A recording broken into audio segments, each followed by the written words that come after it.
Hey, what's up guys? In this video, we are going to be going over the gate device in Ableton Live. The gate device is an audio effect, and it's part of a strata of different kinds of effects that deal with dynamics and dynamics control. The gate is the first one that we should understand because if we can understand a gate, we can apply a lot of the other things to more advanced ones.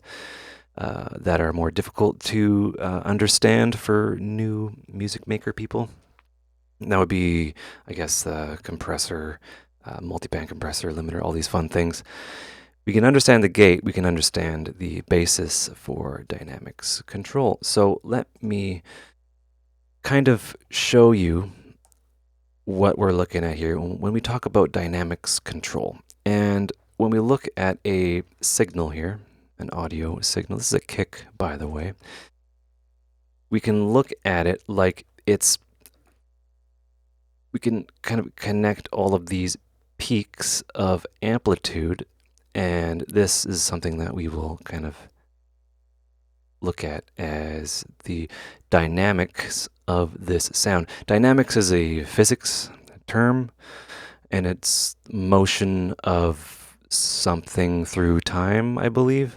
There's hydrodynamics, aerodynamics, fluid dynamics, right? There's study of dynamics for syrup, I imagine.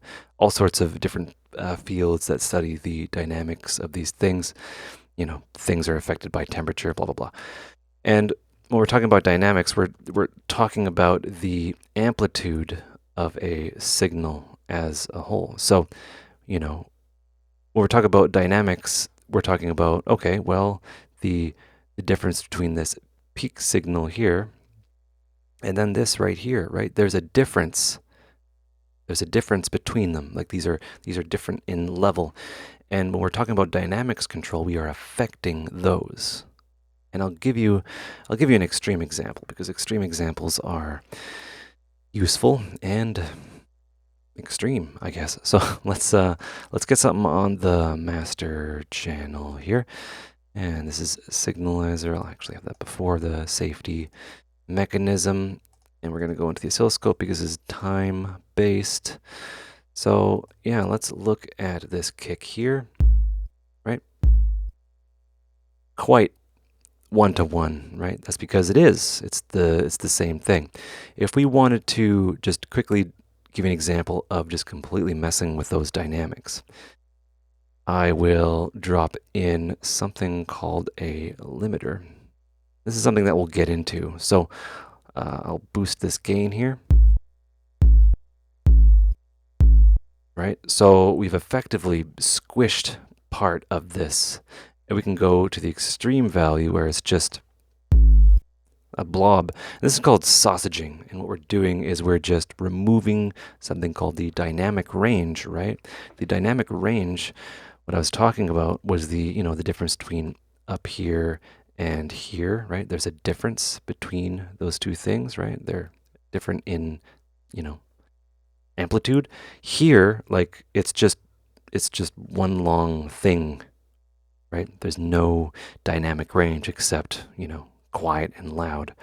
That's very important, and this is going to be dealing with this when we're talking about maximizing and all of that stuff later on down the road. So I'll just take off that limiter, and what I want to do is I essentially want to, I think it'd be valuable to kind of go over what a gate is.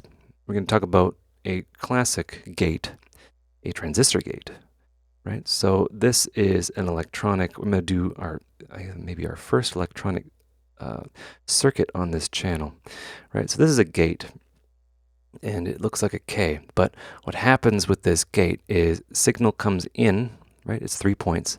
Signal comes into here, and it wants to go through. It has the ability to go through from here to here.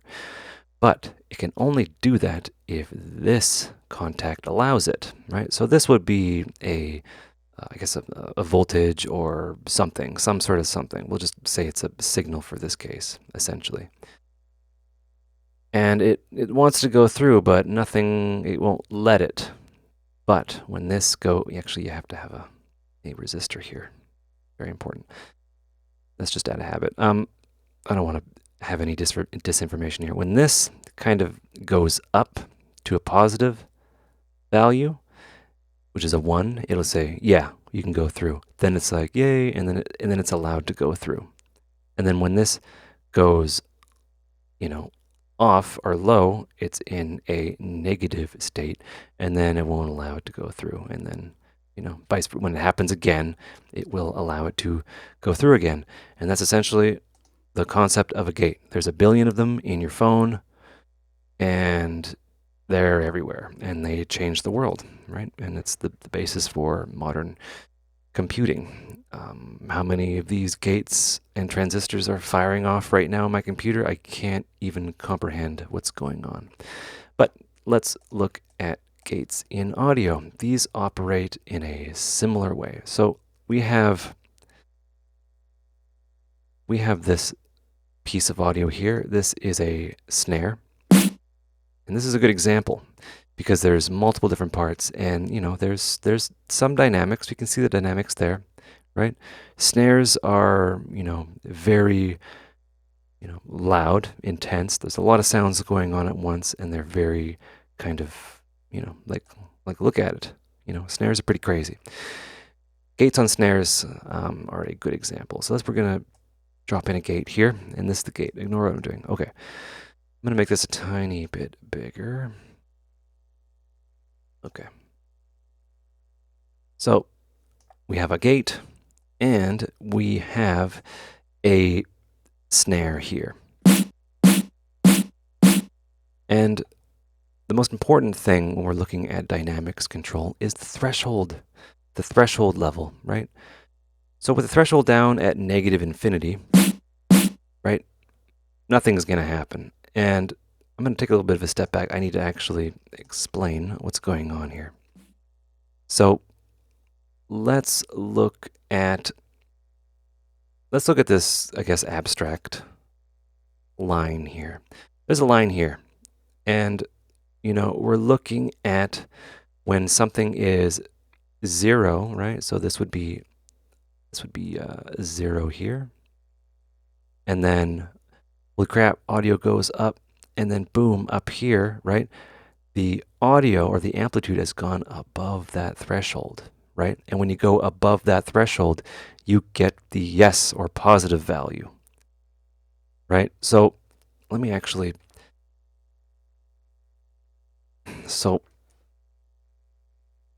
let's look at this. So with the threshold set to 6 dB, like this, the threshold is way up there. Like nothing is going to get past there if we're being reasonable. But let's say that the threshold is kind of right here, I guess, right? Just to kind of correlate with that.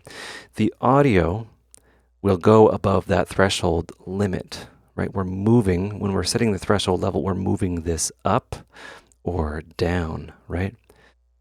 So when we were at like the super high +6, right? It was way up here.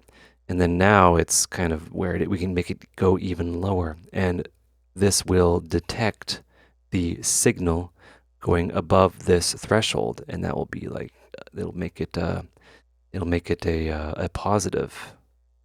It'll say yes or a 1. But if it goes below, it'll be a negative or a 0, yes or no. That's essentially what the threshold is doing. There's a number of things under the hood, and I'll just set those like that. We don't need to worry about what these are quite yet. This basic gate going on here. So let's give this a play. Huh. Let's look at that.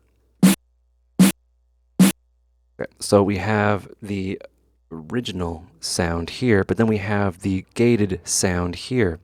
And what is happening is the audio is going above the threshold of negative 9.5 dB, and it's saying, okay, sound can go through. And then when it dips below, and we can see that here, right? So above that blue line, it's going above the threshold.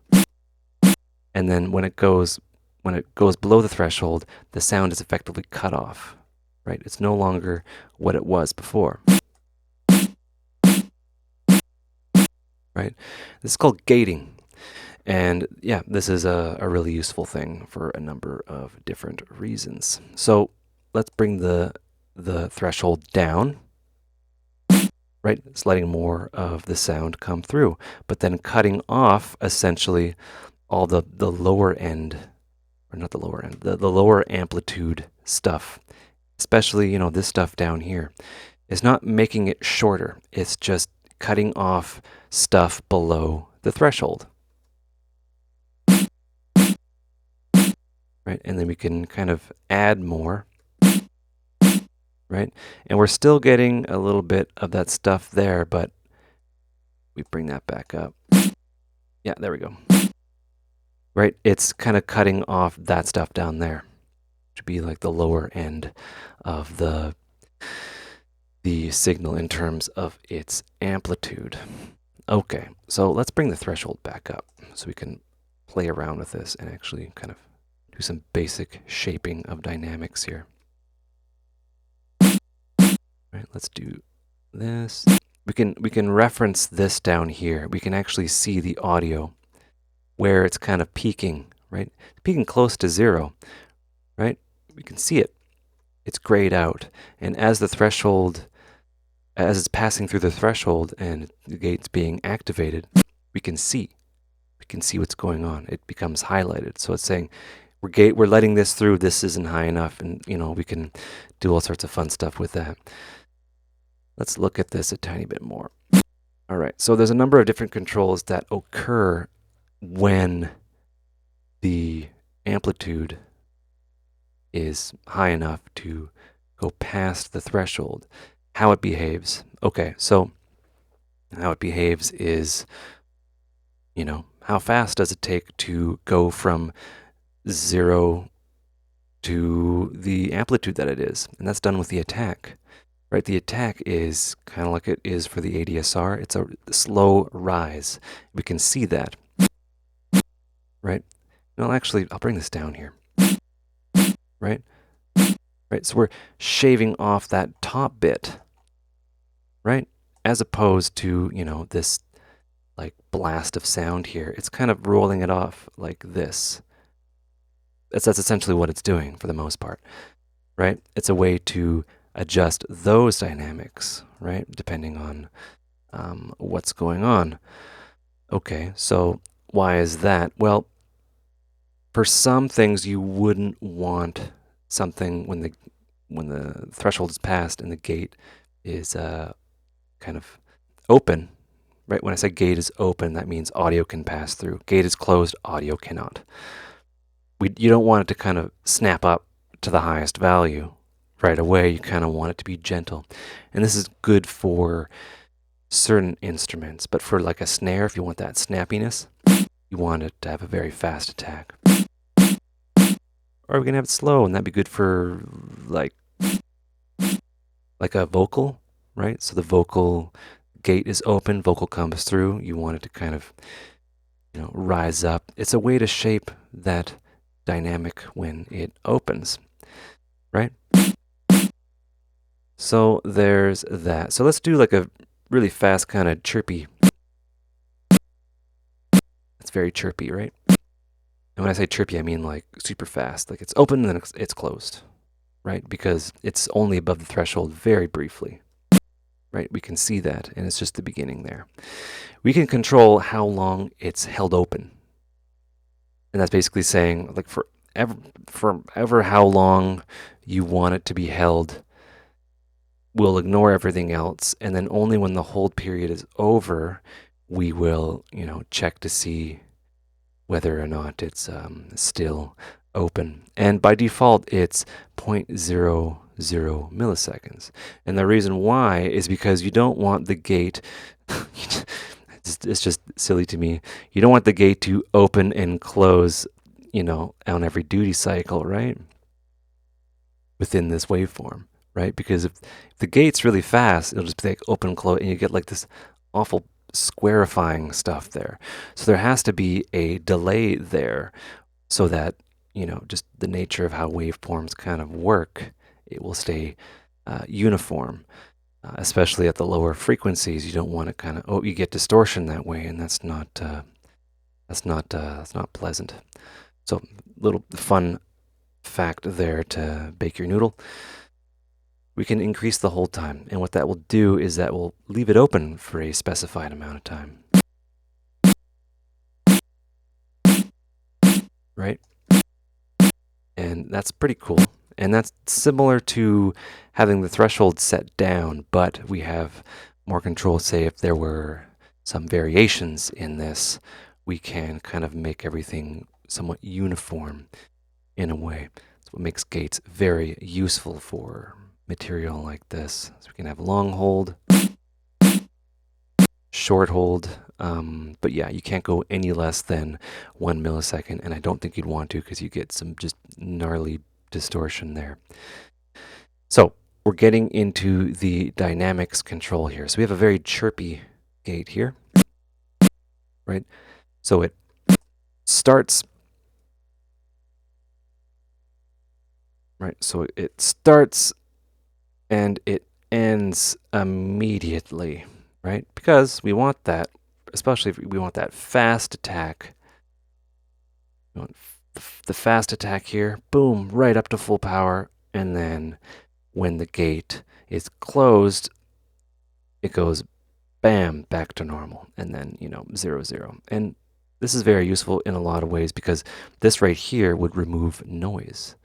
Noise would not allow the gate to open, and this gives you, more kind of dynamics within your sound. Like this is a very dynamic sound here, right? It's just boom, boom. But what if we wanted this to have a kind of a smaller ring out, like letting it kind of fade out, right? We do have control over that, and that is with the release. And it's very important that we explore that because this will allow us to have, better control of the dynamics.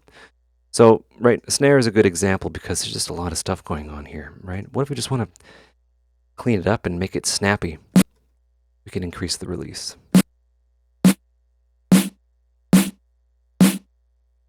Right? Like, listen to the difference there.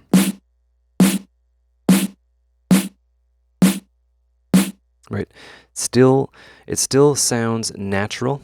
And imagine that if you have a hi-hat loop going on, you can actually shape it so those hi-hats become shorter. They still have the same kind of impact and vibe, but they're not like filling up the sound there, and that's done with the gate, right? So there is a mixture between attack and release and hold and threshold, right? And the attack can make something, kind of come in a little bit smoother, and that would be, again, useful for vocals or something like that, or even like bass. And it would prevent some clicks coming through, and that hopefully that makes sense. And just play around. There's a relationship between the threshold as well, and this will allow kind of more of the sound to cause an open state for the gate, and then you can adjust the release as well. Right? You can shape all these things with that. Something else to note would be the floor. Floor is very important. What if you don't want the gate closing to be negative infinity dB, so no audio whatsoever? You can do that, and that's another way to shape the dynamics. So check this out. I'm going to increase the floor here.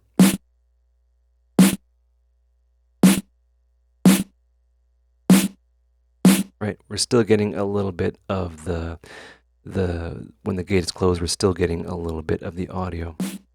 Right, so I've turned the threshold all the way up, nothing's happening. We're still getting a little bit of the audio. Something like that, why not? Okay, so we'll bring this down to where it'll bite. Right, and we're effectively achieving more of a natural dynamics control. So this will give us a further kind of separation of the quieter sounds that we're trying to cut out, as well as have it separated from the louder amplitude sounds and the quieter amplitude sounds, right? I'll just kind of do this here. Anyway, you get the idea, right? So let's look at this here. So I'm going to, let me look at this.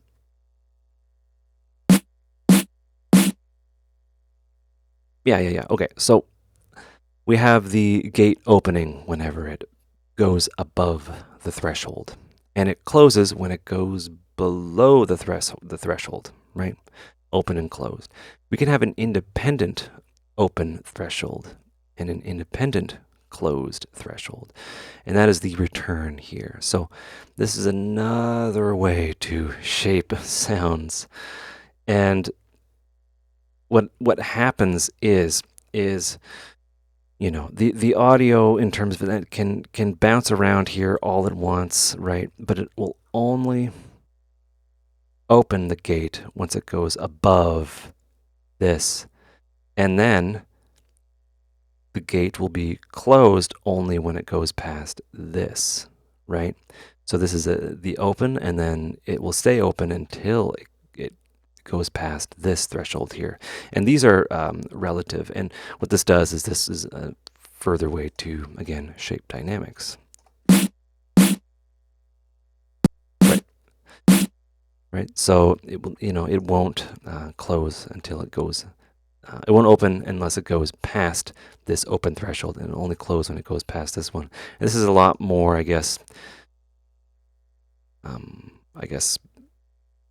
usable than the hold option, because then it's kind of program dependent on what's going on. Right, and we can adjust the return here. Right, very fast, and then have the return down here. Right, so we can capture more of a body of the sound that is being gated. And then from there, we can adjust the release. Right? Really being able to sculpt that sound. And I'll put it back here. Right? We lose a little bit. It becomes a little bit more it's still there. We lose a little bit. But as we get the return threshold down there, we can do some really cool stuff. Okay, so let me explain another thing. We can actually flip it. So it'll close when it'll open, and it'll open when it closes. Right? So this is just essentially reversed. So if sounds are, you know, it just reverses it. We're going to get into more kind of, I guess, complex dynamics controls here. But what happens is the audio will only come through when it leaves the threshold. Right? So we get that tail, right? That makes any sense. Right? Might be too clicky. Right? Okay, we'll get the release there. Maybe an attack. Right? And look at that. It's just another way to adjust things. Kind of hurt your brain, hurts mine, but it's just essentially think that the gate is otherwise open until it goes above the threshold, then it's closed. And then that way you have these values really come into play to kind of dampen those ballistics and change things up. Right? And it makes it a little bit more snappy, not gonna lie.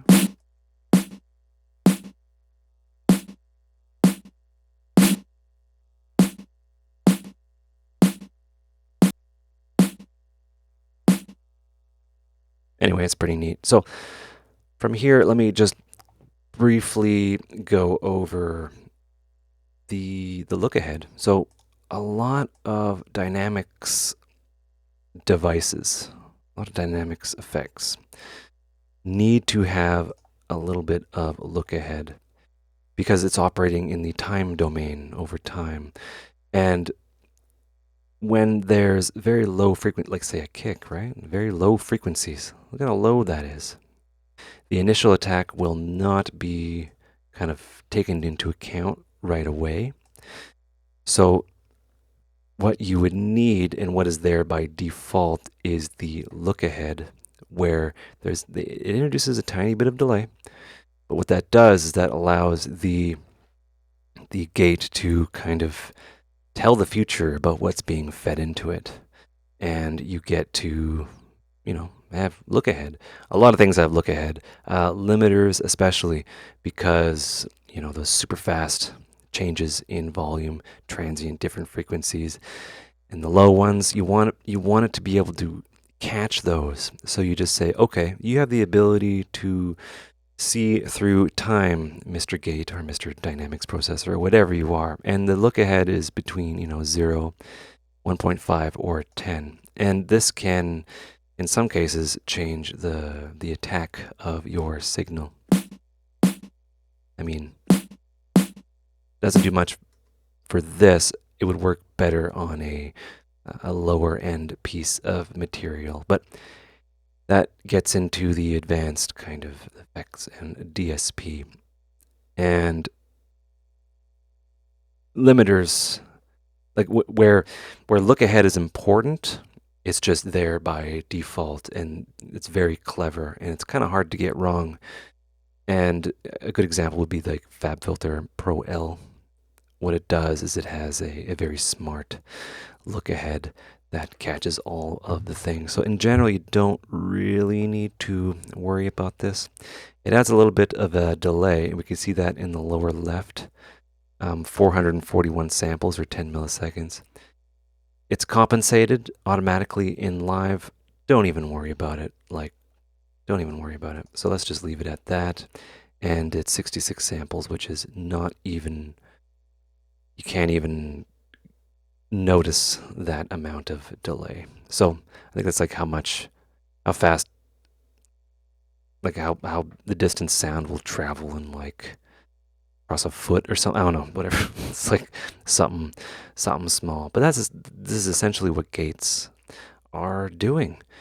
Dynamics control, right? Reacting to dynamics. And with compressors, which is a more advanced form of a gate, we're going to be dealing with a threshold, but it's going to be a little bit more advanced and dependent on what's being fed into it and curves and stuff like that. But we're going to get through it together. So I hope you guys enjoyed that video. I hope you stick around. I hope you learned stuff. Take care and have a good one.